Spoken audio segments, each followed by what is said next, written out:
Results of opposing God's plans.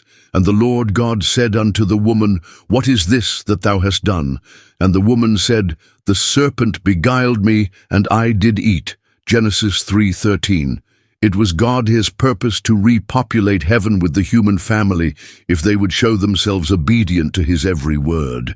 Adam was to be tested to see whether he would be obedient as the loyal angels or disobedient. If he stood the test, his instruction to his children would have been only of loyalty. His mind and thoughts would have been as the mind and thoughts of God. Satan, the fallen prince, was jealous of God. He determined through subtlety, cunning, and deceit to defeat God's purpose. He approached Eve, not in the form of an angel, but as a serpent, subtle, cunning, and deceitful. With a voice that appeared to proceed from the serpent, he spoke to her. As Eve listened, the warnings God had given faded from her mind. She yielded to the temptation, and as she tempted Adam, he also forgot God's warnings. He believed the words of the enemy of God.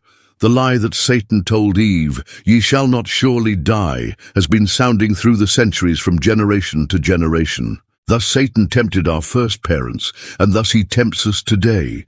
Adam and Eve were driven out of Eden, and an angel with a flaming sword guarded the way to the tree of life, that the disloyal, disobedient pair might not gain access to it, and thus immortalize transgression. Mark this point. The Lord did not place in Adam fallen and disobedient the confidence he placed in Adam loyal and true, living by every word that proceedeth out of the mouth of God. The eyes of Adam and Eve were indeed opened, but to what? To see their own shame and ruin, to realize that the garments of heavenly light that had been their protection were no longer around them as their safeguard.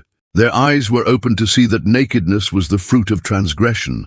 All who today allow themselves to be used as Satan's instruments to lead others to disregard the commandments of God are under the curse of God. Our safety lies in a wholehearted belief in a "Thus saith the Lord." This is the declaration of truth. Those who are led away from the truth from any motive, however great may have been their supposed wisdom and exaltation, and venture in a path of their own choosing, are following a false leader and will be led by him into false paths.